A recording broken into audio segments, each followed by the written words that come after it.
1 கொரிந்தியர் 2வது அதிகாரம் 10வது வசனம் 10வது வசனம் உங்களுக்காக நான் வாசிக்கிறேன். நமக்கோ தேவன் அவைகளை தமது ஆவியினாலே வெளிப்படுத்தினார். அந்த ஆவியானவர் எல்லாவற்றையும் தேவனுடைய ஆழங்களையும் அறிந்திருக்கிறார். மனுஷனுள் உள்ள ஆவியை அன்றி மனுஷரில் எவன் மனுஷருக்குரியவைகளை அறிவான்? அப்படி போல தேவனுடைய ஆவியை அன்றி ஒருவனும் தேவனுக்குரியவைகளை அறிய மாட்டான் அப்படின்னு வசனம் சொல்லுது. 1 கொரிந்தியர் 2வது அதிகாரம் 10வது வசனமும் 11வது வசனமும் உங்களுக்கு புரிஞ்சிருக்கும்னு நான் விசுவாசிக்கிறேன். தேவனுடைய ஆழங்களை அறிய வேண்டும் என்று சொன்னால் தேவனுடைய ஆவியானவருடைய கிரியை நமக்கு இருக்கணும்.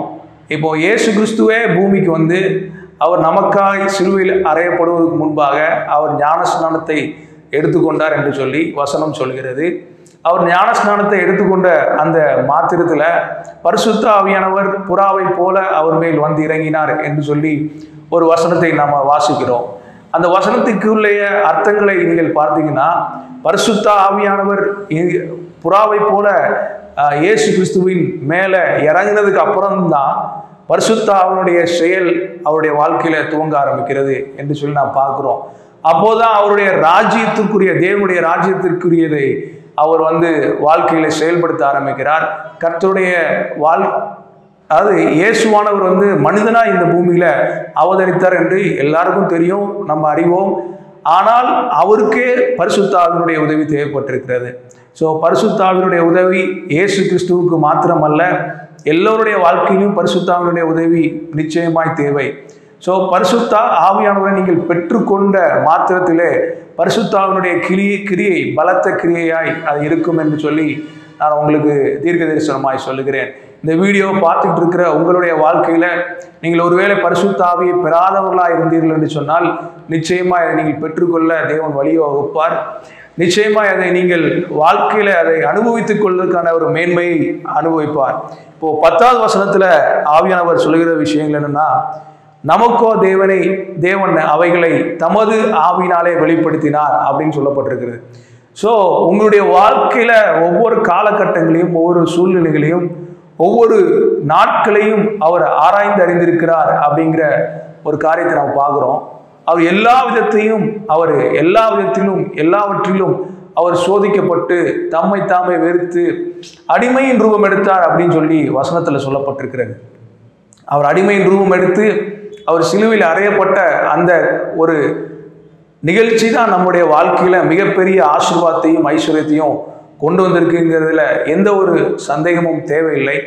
ஏனென்று சொன்னால் அவர் அன்றைக்கு சிலுவையில் அடிக்கப்படவில்லை என்று சொன்னால் நம்முடைய பாவம் சாபம் நம்முடைய வாழ்க்கையில் நாம் செய்து கொண்டிருக்கிற தவறு செய்ய போகிற தவறு அப்படின்னு சொல்லி ஒரு கணக்கே இல்லாமல் ஒரு பட்டியல் நிச்சயமா நம்முடைய வாழ்க்கையில வந்திருக்கும் அப்படிங்கிறத எந்த வித ஒரு சந்தேகமே இருக்காது பாருங்க.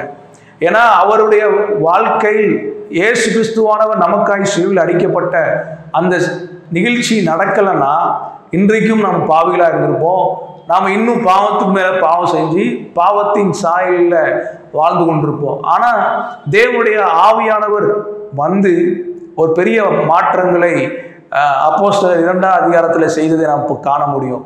After the crucifixion of Jesus Christ, இயேசு மரித்து உயிர் தெழுந்து பிறகு ஒரு காலகட்டங்களில் தேவனுடைய ஆவியானுடைய செயல் மிகுந்த ஒரு பெரிய பலத்த செயலை அது உருவாக்கியது என்று சொல்லலாம்.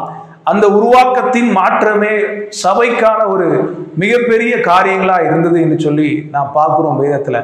இன்றைக்கு நான் உங்களுக்கு சொல்ற தீர்க்க தரிசனமான வார்த்தை என்னன்னு சொன்னால், தேவன் நம்மளை மீட்டெடுத்திருக்கிறார். தேவன் நம்ம பாவமும் சாபத்திலிருந்து அடிமைத்தனத்திலிருந்து நம்மளை மீட்டெடுத்திருக்கிறார் என்பதை நாம் விசுவாசிக்கிறவர்களாக இருக்கிறோம் என்று சொன்னால் நாம் நிச்சயமாக பரிசுத்த ஆவியானவரை விசுவாசிக்கிறவர்களா இருக்க வேண்டும். பரிசுத்த ஆவியானவரை விசுவாசிக்கிறவர்களா நாம் இருக்கிறோம் என்று சொன்னால் நிச்சயமாக நாம் தேவனுடைய ஆழங்களை அறிகிறவர்களா இருப்போம். தேவனுடைய ஆழங்களை அறிகிறவர்களா இருப்போம் என்று சொன்னால் நிச்சயமாக நாம் தேவனுடைய ஐஸ்வர்யங்களை பெற வல்லவர்களா இருப்போம். ஏன்னா தேவனுடைய ஆழத்துல தேவன் அசைவாடி கொண்டிருக்கிற காலங்கள்ல தேவன் வானத்தில் அசைவாடி கொண்டிருந்தார். He was in heaven. அவர் பரிசுத்த ஆவியானவர் பூமியின் மேல் அசைவாடி கொண்டிருக்கும் பொழுது பரிசுத்த ஆவியானவர் நிமித்தமாய் ஒரு பெரிய சிருஷ்டிப்பை உருவாக்கப்பட்டது. அதே போலவே நம்முடைய வாழ்க்கையில ஆழங்களை அறிய வேண்டும் என்று சொன்னால், ஆழங்கள் மேல கர்த்தருடைய கிரியை இருக்கணும்னு சொன்னா, பரிசுத்த ஆவியானவருடைய அறிதலும் இருக்கணும். பரிசுத்த ஆவியானுடைய செயல்களுக்கு நாம் அனுமதிக்க வேண்டிய இருக்கிறது. ஆமென். அப்படி அனுமதிக்கிறோம்னா நிச்சயமா நம்முடைய வாழ்க்கையில மிகப்பெரிய மாற்றங்களை நாம் சந்திக்க வல்லவர்களா இருக்கிறோம். நிச்சயமா மிகப்பெரிய ஐஸ்வர்யங்களை பெற வல்லவரா இருக்கிறோம். ஏன்னா தேவனால் செய்ய முடியாத காரியங்கள் ஒன்று உண்டோ என்று வேதவசனம் சொல்லுகிறது. அவரால் செய்ய முடியாத அதிசயமான காரியங்கள் ஒன்று இருக்கிறதா என்று சொல்லி வேதவசனம் தெளிவாக சொல்லுகிறது. நான் நிச்சயமா உங்களுக்கு சொல்றேன், அவரால் செய்ய முடியாத காரியங்கள் எதுவுமே இல்லை. உங்க வாழ்க்கையை அவர் தலைகீழாய் மாற்ற முடியும். கீழா இருக்கிற உங்களுடைய வாழ்க்கையை அவர் மேலாக மாற்ற முடியும். ஹல்லேலூயா. அவர் சாம்பலை சிங்காரமாய் மாற்றின தேவன். அவர் தாழ்வில் இடங்களில் இருக்கிறவர்களை உயர்ந்த இடங்கள்ல வைக்கக்கூடிய தேவன். ஆமென்.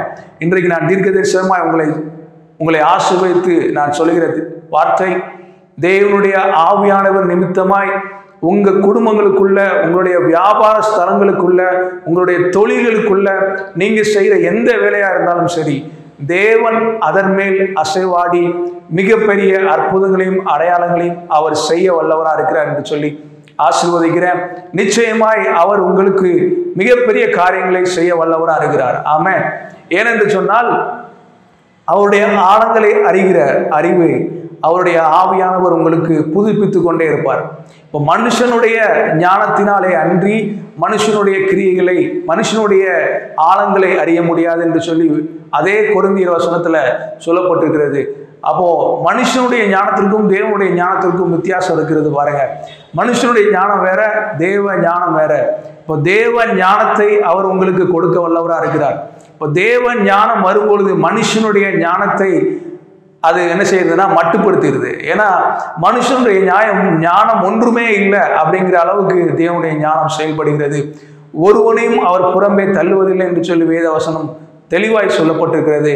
அதாவது ஒரு காலகட்டங்களில் ஒரு சூழ்நிலைகளுக்குள்ள தள்ளப்பட்டு எந்த ஒரு செயல்களையும் செய்ய முடியாத ஒரு நபரால் திடீரென்று அவருடைய வாழ்க்கை மாற்றப்பட்டு அதை எல்லாவற்றையும் மாற்ற முடியும் அப்படின்னு சொன்னா அது தேவனுடைய ஆவியானுடைய செயலாய் மாத்திரமே இருக்க முடியும். ஆமென். இன்றைக்கு நீங்க இதை பார்த்து கொண்டிருக்கிற ஒவ்வொருவரும் ஏதோ ஒரு சூழ்நிலைகளுக்குள்ள, ஏதோ ஒரு காலகட்டங்களுக்குள்ள எல்லாம் ஏதோ ஒன்று செய்ய முடியாம, ஏதோ ஒன்று உங்களால் அக்கம்ப்ளிஷ் பண்ண முடியாம, செயல்படுத்த முடியாம நீங்க இருந்தீர்கள் என்று சொன்னால், நிச்சயமா பரிசுத்த ஆவியானவர் இப்பொழுதே உங்க வாழ்க்கையை விடுதலையாக்க வல்லவராக இருக்கிறார் என்று சொல்லி நான் சொல்கிறேன்.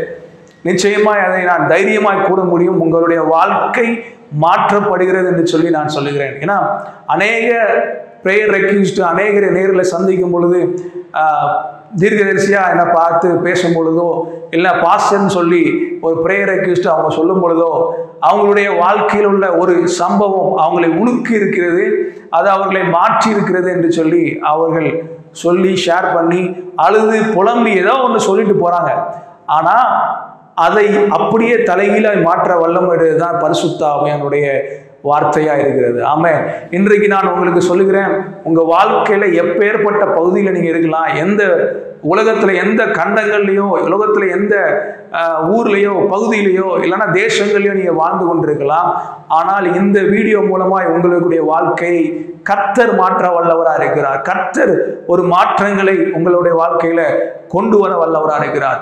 நீங்க ஒருவேளை தொழில நஷ்டத்தை சந்திச்சிருக்கலாம், இல்லை உங்களுடைய குடும்ப வாழ்க்கையில நஷ்டங்களை சந்திச்சிருக்கலாம், இல்லை உங்களுடைய சூழ்நிலைகள்ல உங்களுடைய நண்பர்கள் மத்தியில நஷ்டங்களை சந்திச்சிருக்கலாம், இல்லை பண தேவைகள்ல நஷ்டங்களை சந்தித்திருக்கலாம். ஆனா கர்த்தர் சொல்கிற இந்த வார்த்தையானது உங்களுடைய வாழ்க்கையை மிகவும் மாற்ற ஒரு வல்லதா இருக்கிறது. அது அப்படியே உங்களுடைய வாழ்க்கையை முற்றிலுமாய் மாற்ற வல்லதா இருக்கிறது. ஆமென். பரிசுத்த ஆவியான எங்கேயோ அங்கே விடுதலை உண்டுங்கிற வார்த்தையை நான் மீண்டுமா உங்கள் மீது நான் தீர்க்க தரிசனமாய் பேசுகிறேன். உங்களுடைய வாழ்க்கையில நிச்சயமாய் விடுதலை உண்டு. உங்களுடைய சூழ்நிலைகளில் விடுதலை உண்டு. நீங்க செய்கிற வேலைகளில் விடுதலை உண்டு. நீங்க செய்கிற ஒவ்வொரு தொழில்களிலும் விடுதலை உண்டு. அதை எல்லாவற்றையும் அவர் மாற்ற வல்லவராக இருக்கிறார். அவர் எல்லாவற்றையும் அவர் மாற்றி மறுரூபமாக்கி அதை மகிமைப்படுத்த வல்லவராக இருக்கிறார் என்று சொல்லி நான் தீர்க்க தரிசனமாய் பேசுகிறேன். God bless you all. God bless you all. Amen. Amen.